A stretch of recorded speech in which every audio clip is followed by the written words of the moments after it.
Let's begin. Om Ajnanatimirandhasya Jnananjana-shalakaya Chakshurunmilitam yena Tasmai Shri Gurave Namaha. Sri Chaitanya Manobhishtam Sthapitam yena bhutale Swayam Rupah Kadamahyam Dadati Swapadantikam Vandeham Shri Guru Shri Yutpadkamalam Shri Gurun Vaishnavamscha Shri Rupam Sagrajatam Sahagana Raghunathanvitam Tam Sajivam Sadvaitam Savadhutam Parijana Sahitam Krishna Chaitanya Devam Shri Radha Krishna Padan Sahagana Lalita Shri Vishakhanvitamscha He Krishna Karuna Sindho Deenabandho Jagatpate Gopesha Gopika Kanta Radha Kanta Namostute Tapta Kanchana Gaurangi Radhe Vrindavaneshwari Vrishabhanu Sute Devi Pranamami Hari Priye Vancha Kalpatrubhyascha Kripa Sindhubhya Evacha Patitanam Pavanebhyo Vaishnavebhyo Namo Namaha Shri Krishna Chaitanya Prabhu Nityananda Shri Advaita Gadadhara Shiva Sadi Gaur Bhakta Vrinda Hare Krishna Krishna Krishna Hare Hare Hare Rama Rama Rama Hare Hare Namo Mahavadanyaya Krishna Prema Pradayate Krishnaya Krishna Chaitanya Namne Gaura Tvishe Namaha. Let me just put this off so it doesn't disturb me.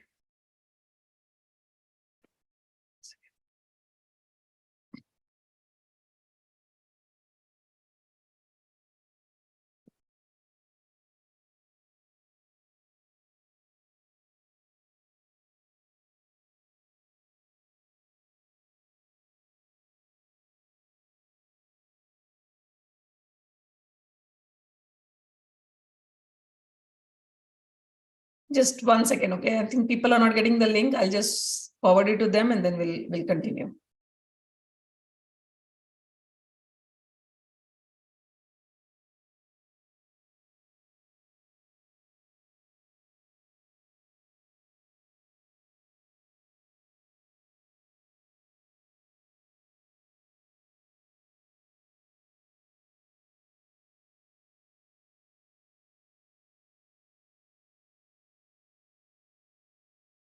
Sorry about that. I think, yeah, the link didn't go, so people are not able to join. I have just sent it now. In the WhatsApp group, it is there, so you can join from there now. All right, let's begin. We just finished the prayer. We are on chapter 1, and we were discussing yesterday about Dhritarashtra, the king, the blind king, and Duryodhan, his son, and their mindset. We discussed about the relation between Dronacharya. Dronacharya is the teacher of Duryodhan also, and Dronacharya is the teacher of Arjuna also. But Dronacharya loved Arjun very much. But he is on the side of the Kauravas because of his son and other reasons too. And now they are going to fight. And Duryodhan, he was very egoistic and he has this pride in him. And in that pride, unknowingly, he's uttering words which are going to be negative for him. So yesterday we discussed about awareness. Spiritual person is always an aware person, and spiritual person uses words, and especially when you're using words with feelings, that force, it has to be very proper. Okay, so we should never use destructive words for ourselves. We have to be always thankful for whatever God has given us, and not keep complaining and not be negative about our lives. We have so many things to be thankful of, and we should always learn to speak with that gratitude and appreciate everything that we have. Okay. Then we discussed about Lord Krishna's different names. One of the names, beautiful names, is Rishikesha. Rishikesh means he who is holding the senses. The another name was Devaki Nandan, the one who gives happiness to his mothers, Devaki and Yashoda. Devaki Nandan, Yashoda Nandan. Nandan means happiness. There was other name, Madhusudan, who kills. Madhusudan means the slayer of pride. And he killed a demon called Madhu. Then there is another name, Govinda. Govinda is the one who gives pleasure to cows, to earth, to our senses, to our mind. So these are the various names. And Vyasdev, when he uses a particular name, that name has a lot of meaning to it. Then for Arjun, we learned three names actually. Pārtha. Pārtha means somebody who is born out of the elements, 5 elements we say. But Pārtha also means living entities. Pārtha also indicates his dynasty. He's from Kunti's side. He's from a kingly dynasty. So many a times, Krishna uses this name for him to remind him that you are no ordinary person. You belong to the royal family and you have a royal responsibility on your head. So you have to be very careful about that. So, and after that, Partha's name was, Partha means living entity. Partha means somebody who's belonging to the royal dynasty. And Partha means he's an army person, responsible person. Second name was Dhananjay. Dhananjay means who brings wealth, who fought many wars or many things, and he got lot of wealth for his brother's kingdom Indraprastha when they were in, they were having their own kingdom. They were building it from scratch.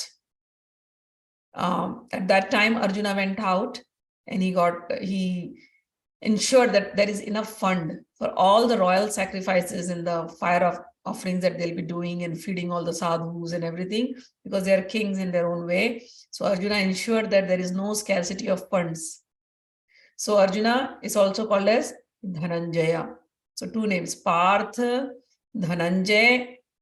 One more name we learned, Gudakesha. Gudakesha means somebody who has conquered sleep. And he literally had conquered sleep. And another meaning is somebody who has conquered ignorance. So he's not an ignorant person. So all these are describing his qualities also. So this we learned yesterday. Now we will go and we will learn the further shlokas.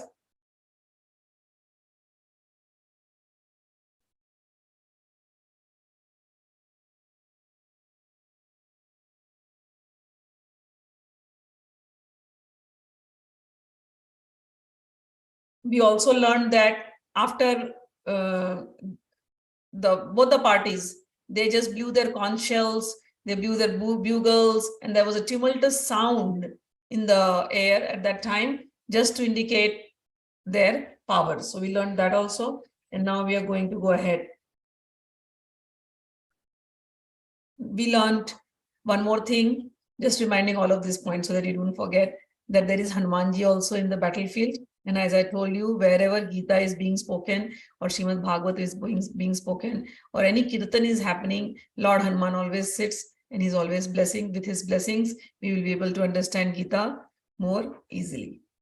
Now we'll go to the Shloka number 21-22. Arjuna uvācha. Arjun said, Senayorubhayor madhye ratham sthapayame achyuta yavad eta niriksheham yodhu kamam avasthitam kairmaya saha yodhavyam asmin rana samudyame. Arjun said, O infallible one, please draw my chariot between the two armies, so that I may see those who are present here, who desire to fight and with whom I must contend in this great trial of arms. I will read the purport also. Although Lord Krishna is the Supreme Personality of Godhead, out of his causeless mercy, he was engaged in the service of his friend. He never fails in his affection for his devotees, and thus he is addressed herein as infallible. As a charioteer, he has to carry out the orders of Arjuna, and since he did not hesitate to do so, he is addressed as infallible.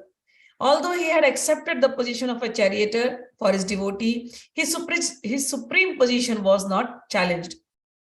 In all circumstances, he is the Supreme Personality of Godhead, Rishikesha, and the Lord of total senses. The relationship between the Lord and his servitor is very sweet and transcendental. The servitor is always ready to render service to the Lord, and similarly, the Lord is always seeking an opportunity to render some service to the devotee. He takes greater pleasure in pure devotees, assuming the advantageous position of ordering him than he does in giving the orders. Since he is master, everyone is under his orders, and no one is above him to order him. But when he finds a pure devotee ordering him, he obtains transcendental pleasure, although he is the infallible master in all circumstances. As a pure devotee of the Lord, Arjuna had no desire to fight with his cousins and brothers, but he was forced to come onto the battlefield by the obstinacy of Duryodhana, who was never agreeable to any peaceful negotiation. Therefore, he was very anxious to see who the leading persons present in the battlefield were. Although there was no question of a peacemaking endeavor on the battlefield, he wanted to see them again and see how much they were bent upon demanding an unwanted war. So one more name. We had read this yesterday also, but one more name of God is Achyut. Achyut means infallible one. He is God under all circumstances. And even though he is taking the chariot of Arjuna, it doesn't make him put him down. He is God. All right. And this scene, Sanjay is watching. War is happening in Kurukshetra, and Delhi is a different place altogether, two different states, in fact, you can say. And Sanjay is telling it to King Dhritarashtra. He says, "Oh Dhritarashtra, when Arjuna ordered like this, Krishna said, okay, I'll take the chariot." And Krishna took the chariot in the center of the battlefield. In the presence of Bhīṣmadrōṇa and all the other chieftains of the world, the Lord said, "Just behold, Pritha, all the Kurus assembled here." Krishna says, "Pritha." Pritha means, Krishna says, "Partha." Partha means, "O son of Pritha." He says, "Oh Parth, look, you wanted me to show you? See, everybody is assembled here." And he says, "Parth." He does not say Arjun. And I told you why he says Parth. Because he wants him to remember, you belong to the royal dynasty. You're not an ordinary person. So, oh Pritha, before you make any decisions, because Krishna is sitting in everybody's heart and mind, and Krishna is his friend. And Krishna knows how compassionate Arjuna is. A friend knows a friend. They know how they will react in a certain situation. Krishna knows, because of their compassion, because of them always being trying to be right, they have come to this point that they have to fight. So this time, Krishna was expecting he will become weak. And Krishna says, "My dear friend Pritha, my dear friend Partha, remember who you are. And then after remembering your dynasty, now you look at everybody. You're not an ordinary person coming and looking at the armies. Look at the armies." And then he goes on. And Arjuna is standing there. First of all, he sees Bhishma. That's it. He's like, he looks at Krishna. In his head is thinking, Bhīṣma, my great-grandfather, with whom I have played. During our playtime, he used to do this mock archery game with me. He is the one who taught me how to tie the string on that bow. He's so worshipable. I should be offering him flowers and chandan and sandalwood, and I should be worshipping it and washing his feet.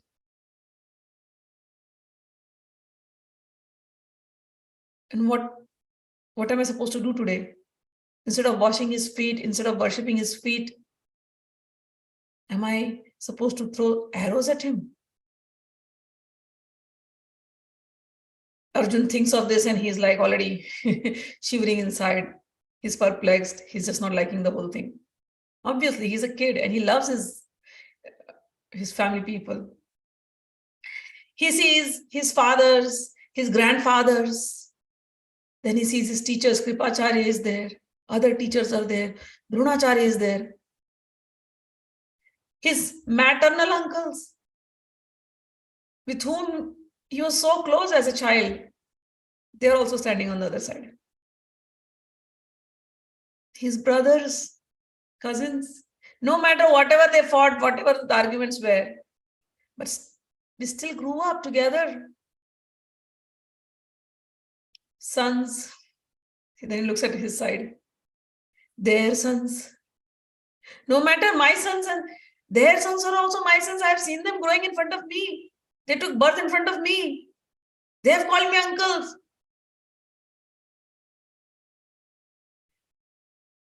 Friends. They were friends. Now they've gone to the other side.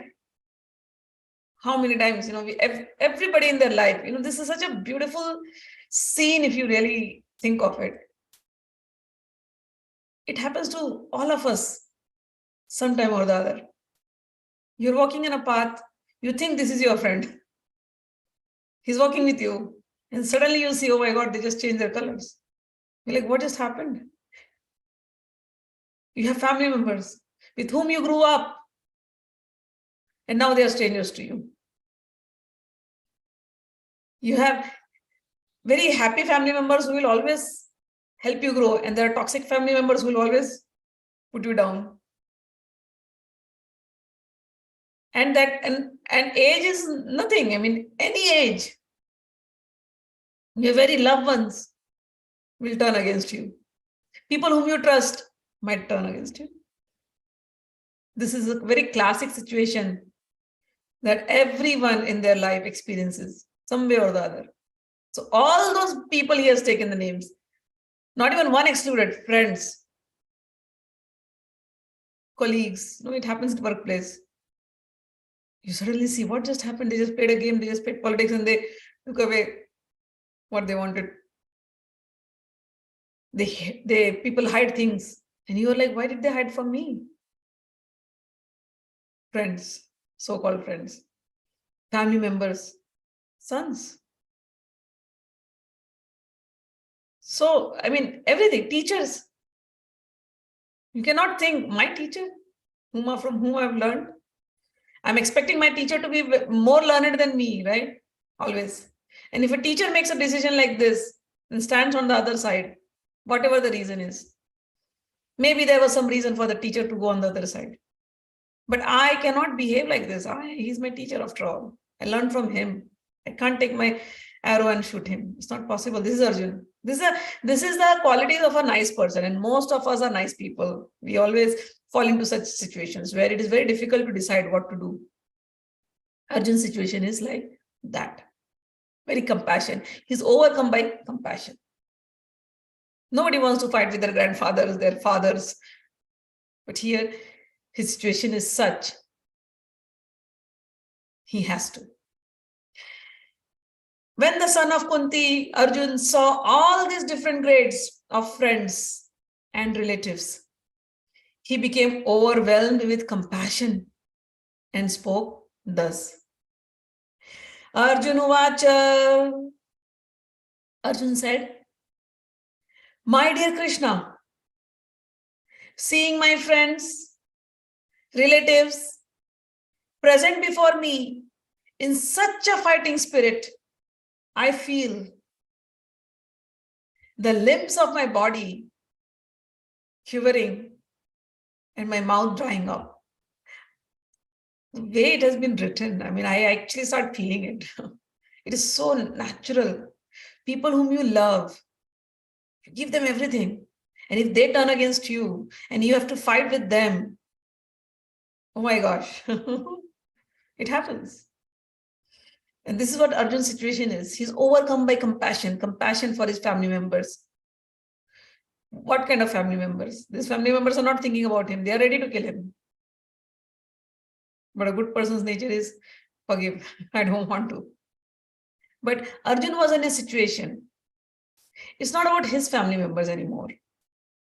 It's about for the larger good. I explained this part in the beginning, so I explained again because we should not forget. He's in a situation where he has to fight for the larger good. If he does not fight, saying, oh, these are my uncles, these are my teachers, these are my so and so. But these people supported a wrong thing. And the biggest wrong thing that happened was they brought Draupadi in the court to disrobe her in front of all these men. I mean, this is the most humiliating thing, most cowardly act all these men did. The king was torturous, the king's son is torturous, but all those who supported there were weak people who supported this kind of injustice, this kind of immoral act. So it was not about, Krishna wanted to make him understand, it is not about your family members. Don't you realize if this can happen to your family members, your brother is so righteous. I know about Yudhishthira is. I spoke about Yudhishthira yesterday. Your family is so moral, suffering everything. But with all that suffering and you thought it will end up in peace, you tried your best for almost, 13 years? From your childhood you're trying, but even after the exile, you tried your best. You followed whatever was you were given, you just followed it. Your family followed it, everything, hoping the end result will be peace. I understand your position. You didn't want to.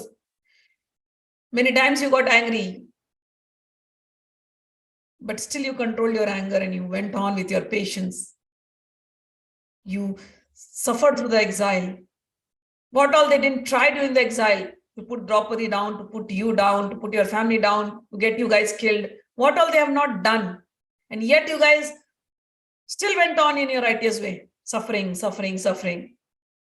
hoping that this will come to a peaceful conclusion. But no, it only made the other side more powerful. And their ego went on going, oh, we are powerful. We can go on doing whatever we have done. To the point now it has come to a war. Now there is no looking back. There is no looking back. Because if you don't give them a tough fight, there are others who are looking upon you. You don't want any other lady to be disrobed like this publicly. You don't want this injustice to happen to anybody else. If it can happen to you, it will start growing and it will become a right way. Oh, kings can do anything. The royal family can do anything. No. This is not how a warrior thinks. You belong to a very noble family. Your brother is a very noble man. Your wife is a very noble lady. You are very powerful. This is not the time to show compassion. You guys showed compassion for the past 13 years when you were in exile. Every time you have shown it.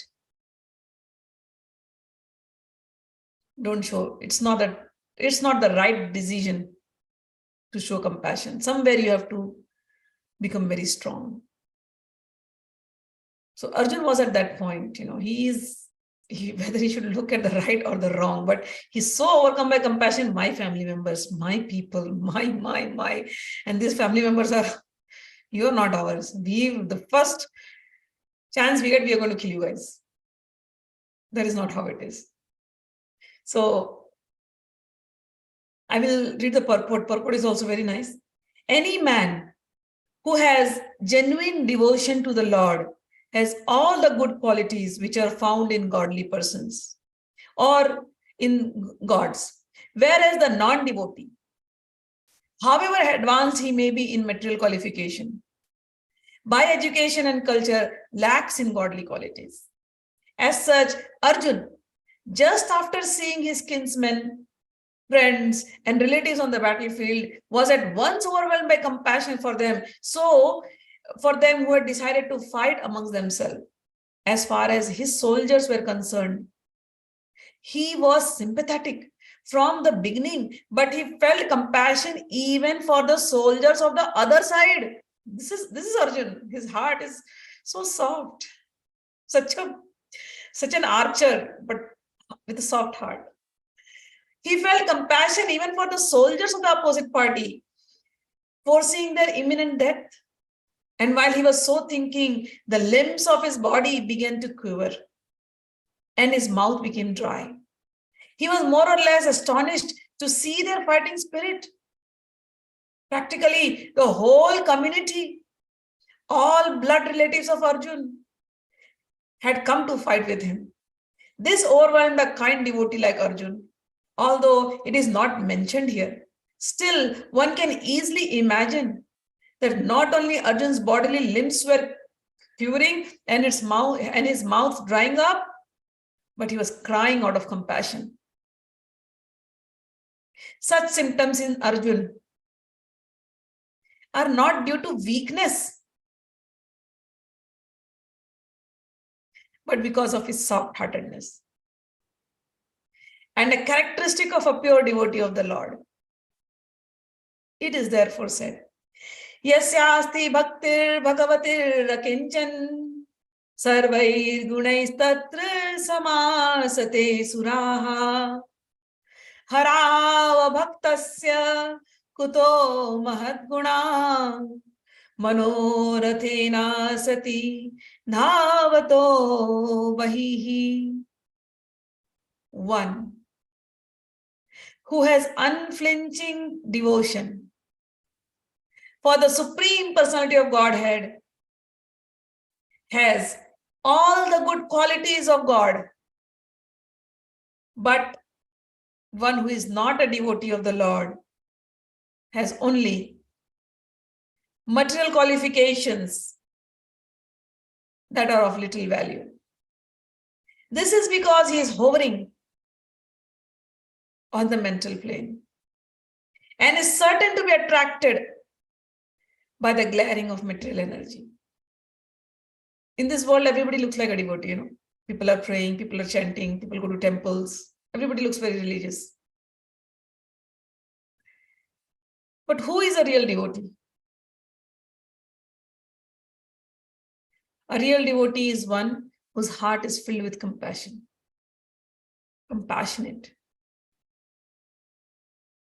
Just because somebody has chanted lakhs of mantras, or somebody remembers so many shlokas or so many stotrams, or somebody has read so many books, somebody has done so many yagyas, somebody has done so much charity. All that you have done good, very good. You will get a lot of merits for that. But have you developed that heart which is filled with love, with compassion for everyone? If your heart goes on differentiating between people, then there's a lot more that you have to do. A devotee's heart. A devotee is a very, very strong person. I'm telling you, very, very strong person, very strong willpower. But at the same time, his heart is always compassionate. He will speak good.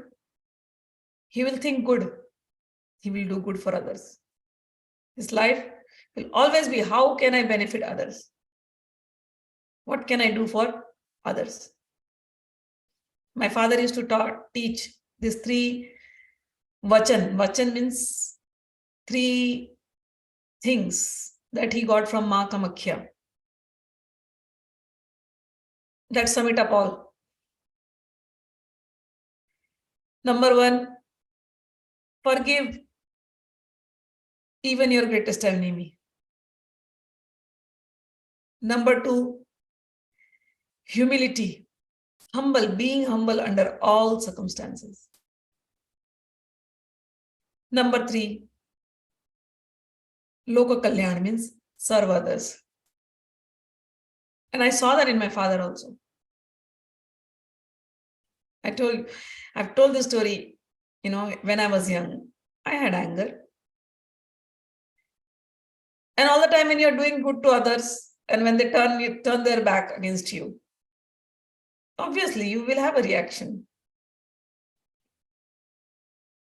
And I went to him and I said, why is this person behaving like this? Why is that person behaving like this? And every time, instead of giving a lecture to those people, the lecture would be on me.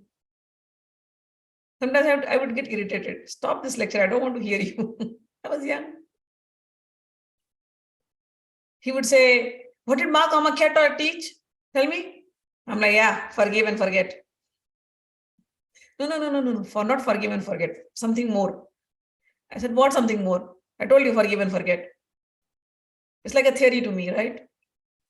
And at that time, I'm more irritated. So don't even talk to me right now. I came to you for something else. I wanted you to get angry on those people. And the way I'm getting angry, you should also get angry. But you're not getting angry. You're like, tell me what Kamakhyaa told. I'm like, forgive and forget. Yeah, forgive. No, not only forgive and forget. Forgive your greatest enemy. Repeat that with me. Forgive and forget your greatest enemy. And he would smile. He had a very beautiful smile. And he said, why I'm telling this? Like, why?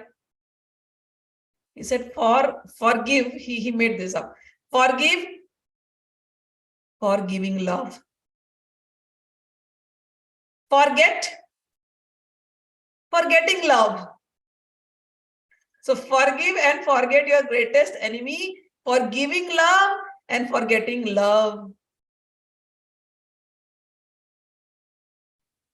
Okay. Then I went through situations in life where I had to practice this, but it was so hard to practice. And I was like, he's giving me the lecture, but does he practice himself? But I really saw him doing that. Some of my family members, some relatives closest to him, they turned his back. And he had seen that so many times in his life, throughout his life. Disciples coming, oh, Gurudev, we won't be anything without you. Gurudev, you are the one. 1 year, 2 year, 3 year. Gurudev, give me this. Gurudev, give me that. Gurudev is giving sincerely.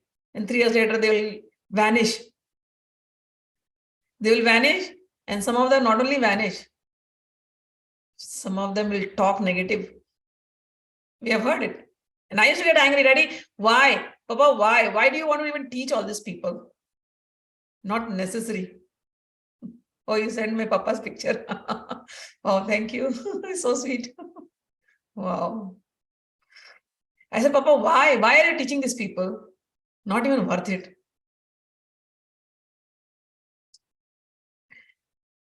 But he had that large heart and he'll say, my Guru has put me in this place and I have to give it. And Kamakhyaa taught me, forgive and forget your greatest enemy. Closest relatives, when Papa became Guru, the family members with whom you have been sitting all the time and they have seen you in your heydays, in your young days, in your childhood days, they have an image of you. So the closest family members, they will pull his legs. Not only pull his leg, closest family members will fight also. So sometimes the fight will be so much that if it is a normal person, they'll say, okay, I don't want to come to your house anymore, done. But my father was not like that.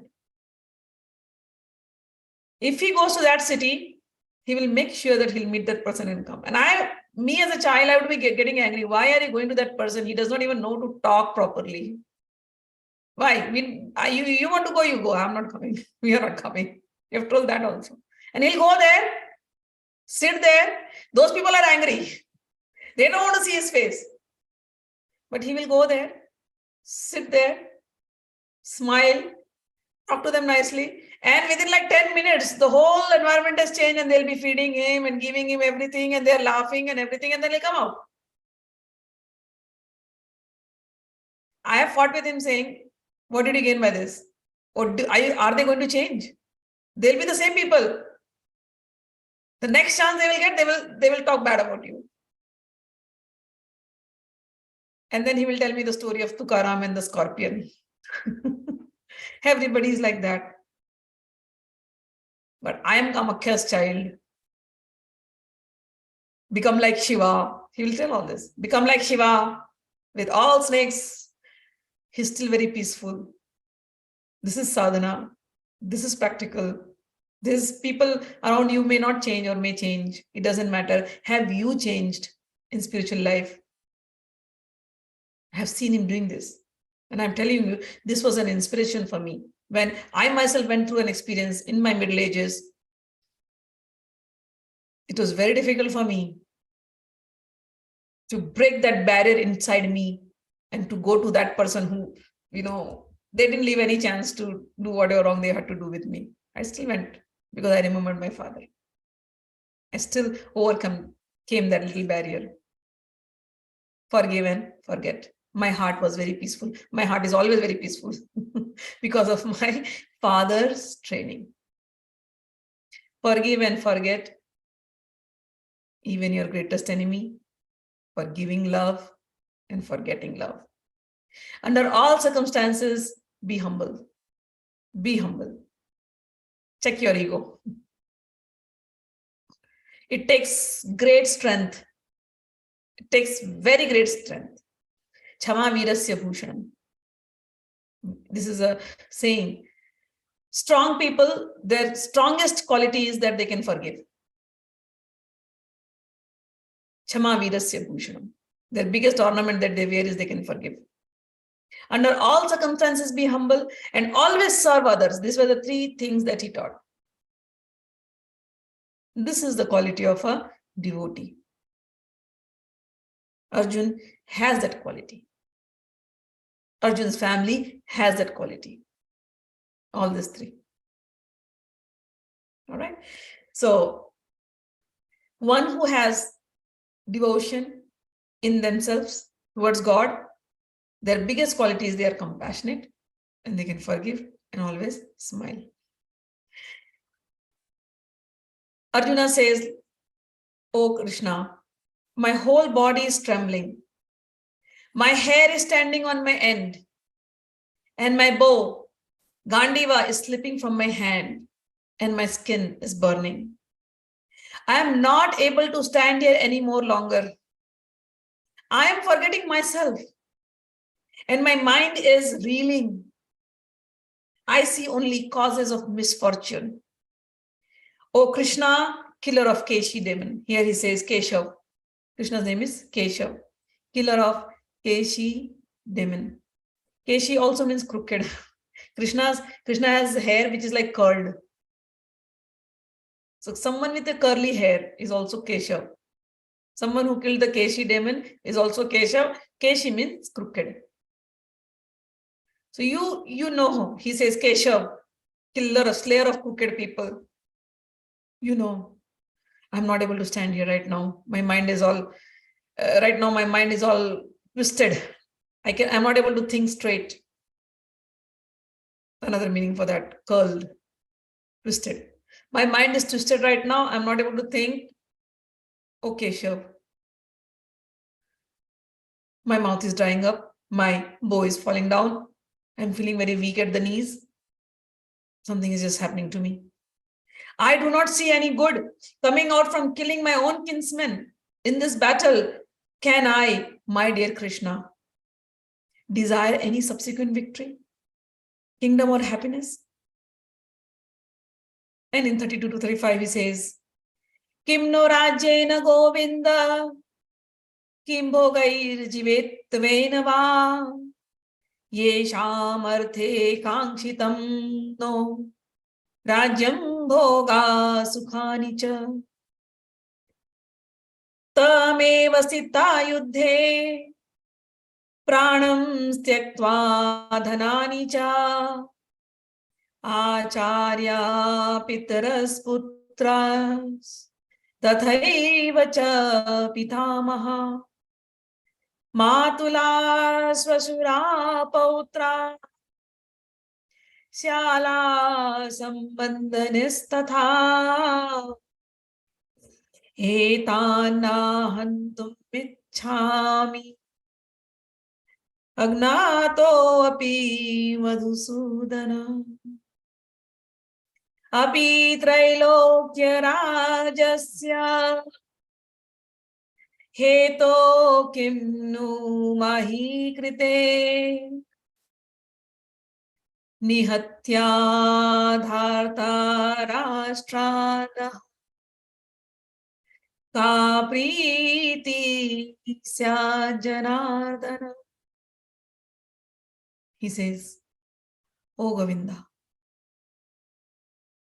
He uses the name Govinda. Govinda means, I have you, my biggest pleasure of life. And through you, everybody gets pleasure in life. You give family, you give people, you give friends, you give relatives. You are the one through whom every pleasure comes. Through you, kingdom comes. Through you, wealth comes. I know, I have you, Govinda.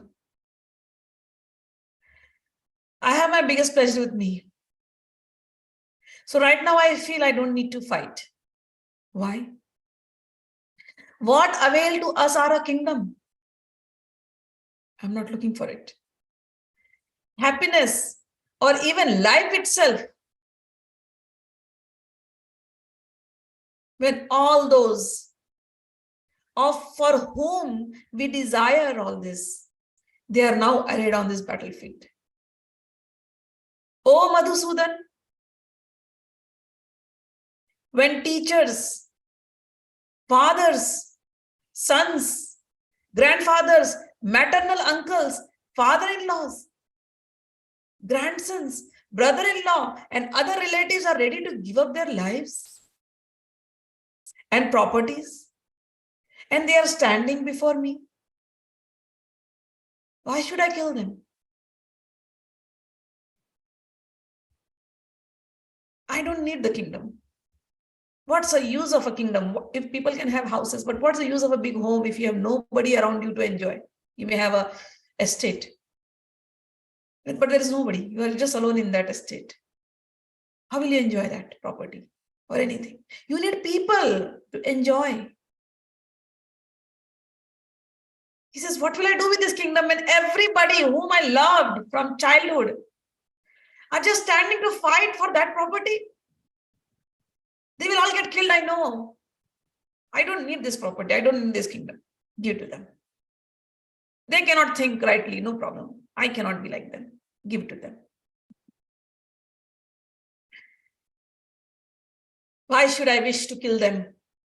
Even though they might otherwise kill me. I know. They will plot. They have been doing that. Let them do that today itself. I don't want to fight. O maintainer of living entities, you are Janardhan. You maintain everybody. I am not prepared to fight with them, even in exchange of 3 worlds. That's Arjun. In every statement he says, it's so powerful, I feel. Such a strong display of his emotion. He says, I don't want the 3 worlds also. Do you understand? Only a devotee can say that. People play around with words in this world. How much they want. They will use Gita's quotes. for their selfish desires. But here Arjuna is not selfish at all. He says, I don't want the 3 worlds, I don't want the kingdoms. And if they want to take my life, let them take it. I cannot be like them.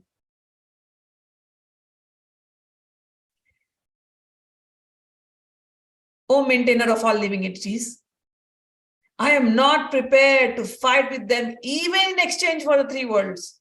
Let alone this earth. What pleasure we will derive from killing the sons of Dhritarashtra. The king is blind, their sons are also blind probably. What pleasure am I going to get out of this? Oh Govinda, tell me, what pleasure will I get by doing this? I don't see anything. And then he goes on giving arguments. He says, Papamevashayadasman hatvaitānātatājinaha tasmānārhā vayam antum dhartarashtransabandhava sajanmahi katham hatva sukhina shama madhava. Oh Madhav. Another name for Krishna is Madhav. Madhav means one who has all the wealth, Lakshmi. Lakshmi Pati, the husband of Lakshmi. Lakshmi is the goddess of fortune. He says, oh Madhav, I have you. Indirectly. And somebody who has God himself, really, he will be a greedy person. He cannot be a greedy person. This shows he was not greedy for anything. He's so nice. And then he goes on putting his logic. He's not like Duryodhan. Oh, Dronacharya, look at all these people. They're ready to fight. And look at that party. They're ready to fight. He's not like that. He's measuring. He's weighing the outcome. He's using his wisdom, discrimination. He's saying, sin will overcome if we slay such aggressors. What kind of sin? He says, it is not proper to kill. Or, oh Krishna, I feel that, oh Madhav, I feel that it is not proper to kill these people, the sons of Dhritarashtra and our friends. What will we gain? Oh Krishna, husband of the goddess of fortune, how could we be happy by killing our own kinsmen? But now I'm going to read the purport. According to Vedic injunctions, there are 6 kinds of aggressors. Number 1, poison giver. If anybody gives your family member a poison, are you going to forgive them? You have to take a proper action. And they gave poison when Bhim was a baby, when Bhim was a kid. They gave him poison, poisoning a kid. And they threw him inside the Ganges. It was the snakes that they took out the poison out of him, and then they again filled him with poison, and then they said, now Bhim, when you go out, you'll be much more stronger. Nobody can poison you anymore. When Krishna has to save somebody, Krishna will do all his things, all his miracles. Poison giver. One who sets fire to the house. If somebody puts fire to your house, are you not going to take action against them? Or you will say, no, I forgive you. You can come and burn everything. You will take an action. You will go to the police, you will go to the court, whatever required action, whatever will help. So here, one who sets fire to the house. All these 5 people, they made a palace out of lac, and lac is a material by which everything will just get burnt easily. So they put this 5 people and Mother Kunti in that lac palace, and they had plans to burn that palace. Krishna knew. Krishna is God. Krishna protected them. That night he fled them away, and then at that night there was another 5 people with the maidservant who was there. She burned. Vidur went. Vidur saw the 6 bodies. Vidur understood they are saved because of Krishna's blessing. But then, Krishna also goes to Dhritarashtra and cries, oh, my Pandavas, they died. Oh, my Bua Kunti, she died. He does all this drama, but they were saved. But their intention, they tried to burn them. 6 people in their house. So according to Vedic injunctions, such people should not be forgiven. So this one sin they had already done, mistake. One who sets fire to the house, they have done. One who attacks with deadly weapons, they have done many times. one who plunders riches. They took away their Indraprasth, their kingdom, by playing this immoral, unfair game of dice. One who occupies another's land and one who kidnaps a wife. They have done all of these things. So such aggressors are at once to be killed, and no sin is incurred by killing such aggressors. Such killing of aggressors is quite befitting any ordinary man, but Arjun was not an ordinary man. He was saintly. He was saintly by character, and therefore he wanted to deal with them in saintliness. This is the saintliness. He can do anything. He was very powerful, but he wants to deal with saintliness, with less harm, as much less harm as possible to the people around you. This is saintly character. This kind of saintliness, however, is not for Kshatriya. Although a responsible man in administration of a state is required to be saintly, he should not be cowardly. For example, Lord Rama was so saintly that people even now are anxious to live in the kingdom of Lord Rama, Ram Rajya, but Lord Ram never showed any cowardice. When his wife was taken away by Ravana, Lord Ram is a very gentleman, very noble character, very soft-spoken. That's how they describe Lord Rama. Very soft-spoken. But when his wife, when Ravan did that, kidnapped his wife, then his strength came out. And what was his army? Army of monkeys.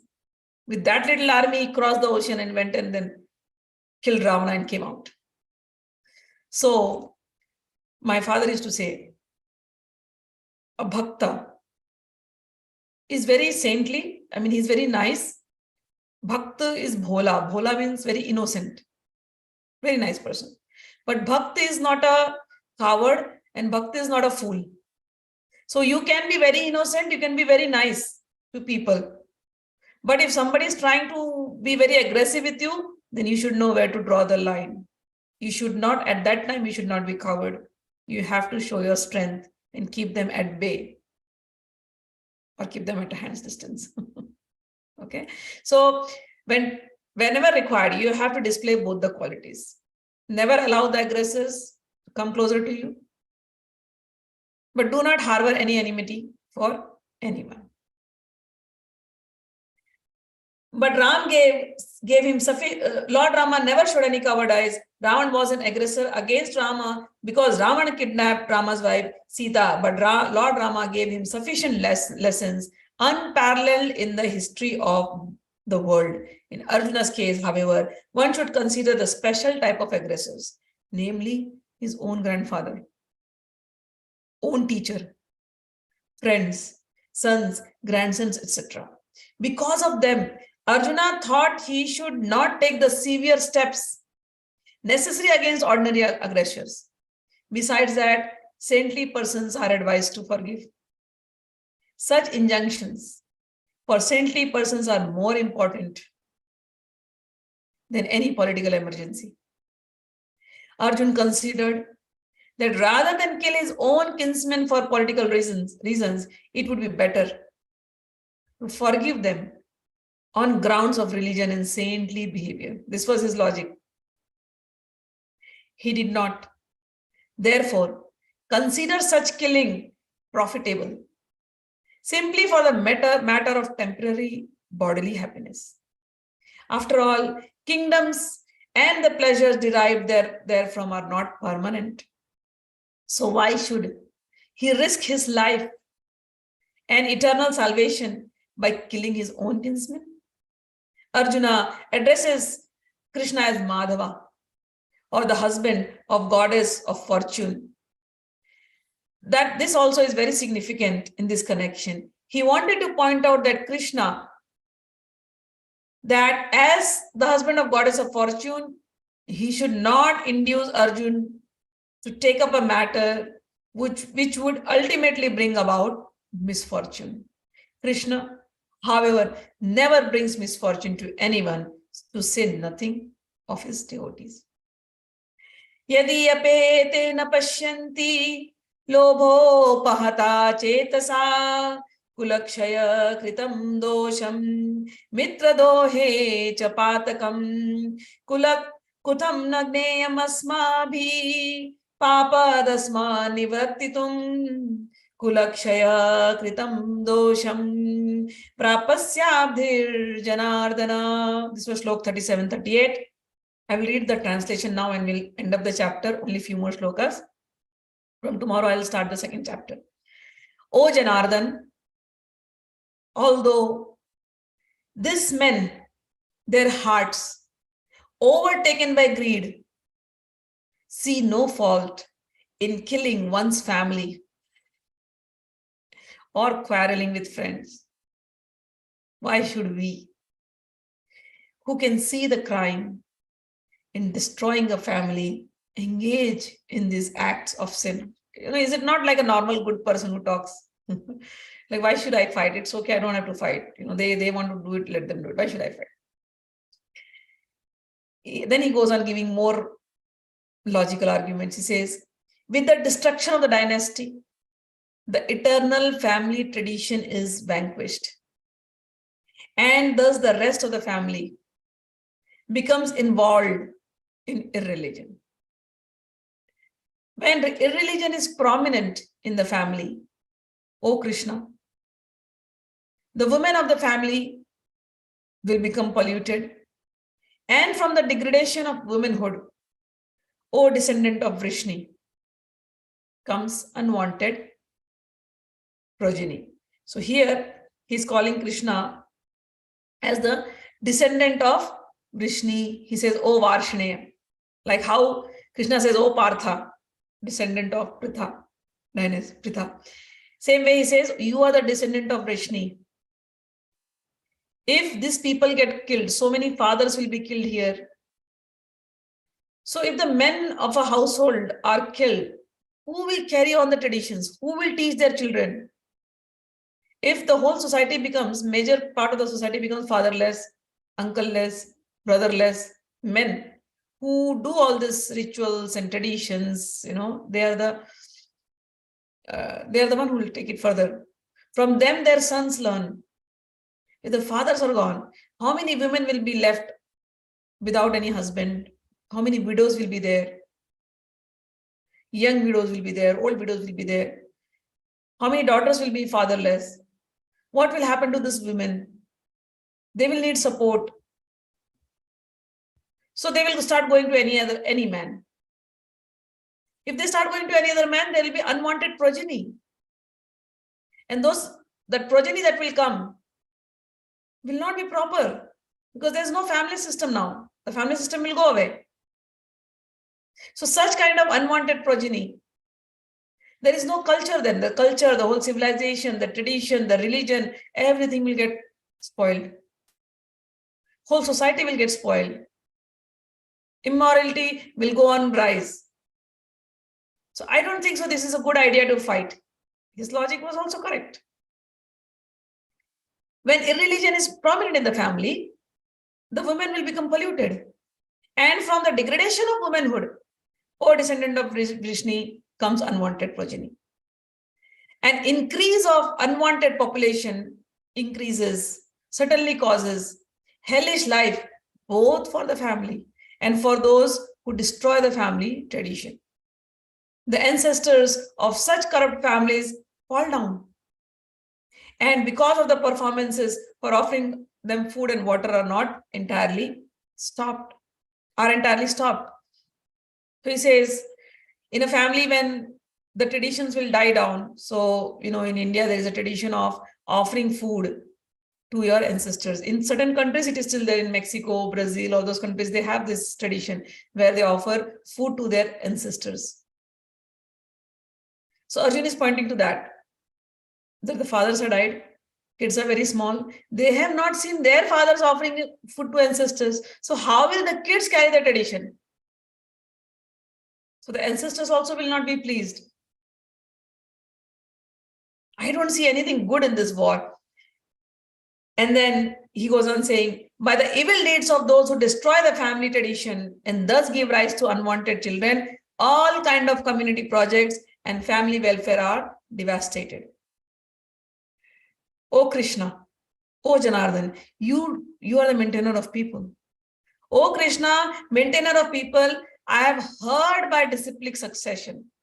I have heard from my gurus that those whose family traditions are destroyed always dwell in hell. Life will be hell while living, and after that they will also live in hell. So alas, how strange it is that we are preparing to commit greatly sinful acts driven by the desire to enjoy royal happiness. We are intent on killing our own kinsmen. Better for me if the sons of Dhritarashtra, weapon in hand, were to kill me unarmed and unresisting on the battlefield. So he gives all his logic, all his arguments, and he says, it's okay. I think it is better. Instead of going through all this, I can only foresee the downfall of the society. I can only foresee such bad outcomes of this war. I'm not seeing anything good out of this. I don't want to participate in this. It is better. Let Dhritarashtra kill me with his own hands. And I will die unresisting and unarmed. I don't care. Let it be so. And he gives up. Sanjay, we are coming to the last shloka. Sanjay, who's watching there, first shloka was Dhritarashtra asked, what is happening on the battlefield? So Sanjay, so this chapter closes with Sanjay saying, this is what happened on the battlefield. Arjuna is shivering, given up. He has his own logic, which he has given to Arjuna, which he has given to Krishna. And he says, Sanjay said, Arjuna, having thus spoken on the battlefield, cast aside his bow and arrows and sat down on the chariot, his mind overwhelmed with grief. Thus ends the Bhaktivedanta purport to the first chapter of Srimad Bhagavad Gita in the matter of observing the armies on the battlefield of Kurukshetra. We finish the first chapter. Tomorrow we will start the second one. There are some few points here which I will explain in more detail tomorrow. And then in second chapter, we will get into the science. It is called Sankhya Yoga, or the conclusion of Gita. Main chapter, it starts from the science of soul. So tomorrow we're going to start that. Any questions here, anything?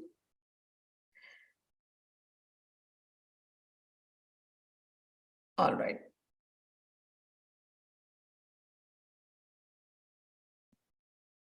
Okay. No questions, then we will end it up. Jai Maa, Jai Shri Krishna, Hari Bol. We'll see you tomorrow.